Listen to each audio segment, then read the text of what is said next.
এবার একটু ছোটবেলার গল্প শুনবো।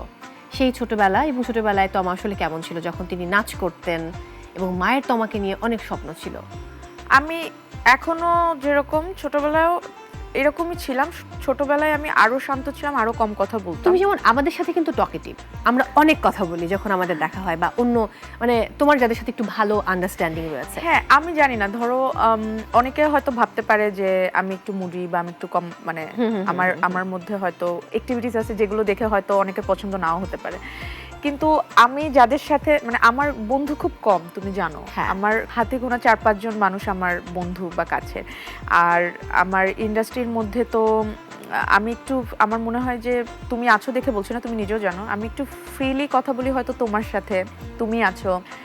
শাকিল ভাইয়ের সাথে আমি মানে is like my brother. Nisho ভাইয়ের সাথে মাঝে মধ্যে শেয়ার হয়, রাফির সাথে শেয়ার হয়। মানে এই কাজের জায়গায় আমার খুব কম মানুষ যাদের সাথে আমি আমার দুঃখ কষ্ট বা আমার কি প্ল্যানিং কাজের বা আমি কি করব সেই সাজেশন নেওয়া, এগুলোরও সার্কেল খুব কম। বাট ছোটবেলায় যেটা ছিল, ছোটবেলায় আমার খুব বন্ধুর এমন থাকে না যে আমার অনেক বন্ধু থাকতে হবে, হ্যাঁ আমার অনেক ফ্রেন্ড থাকতে হবে, এটা ছোটবেলায় ছিল। তো 1 থেকে 10 যাদের রোল নাম্বার ছিল এরা সবাই আমার ফ্রেন্ড ছিল। তো অলওয়েজ আমার 10টা ফ্রেন্ড 9টা ফ্রেন্ড থাকতো। তো ওই ওদের সাথেই আমার আড্ডা দেওয়া, ঘোরা। তো আমি এই যে আমার একটা বন্ধুপ্রিয় একটা মানুষ, আমি দেখলাম যে ইন্ডাস্ট্রিতে আসার পরে আস্তে আস্তে আমার বন্ধু কমে গেল। খুব স্বাভাবিক। এবং আমি না নিজেকে অনেক সময় প্রশ্ন করি এবং আমার কাছের মানুষদের যে আমার এরকম বন্ধু কমে গেল কেন।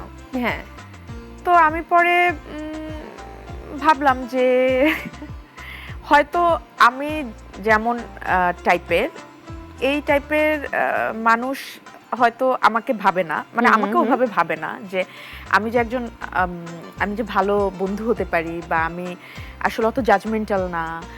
আমার মধ্যে ওই মানে আমি নায়িকা বা আমি হিরোইন বা আমি ইন্ডাস্ট্রিতে কাজ করি, আমি গ্ল্যামার জগতে কাজ করি, এই জিনিসগুলো যে আমার নেই, এইটা বুঝতে হলে তো আমার পর্যন্ত আসতে হবে, কাছে হবে, হ্যাঁ কাছে আসতে হবে। হ্যাঁ, তো ওই জন্য মানে আমার মনে হয় ছোটবেলায় ভালো ছিল, তখন আমার অনেক বন্ধু ছিল।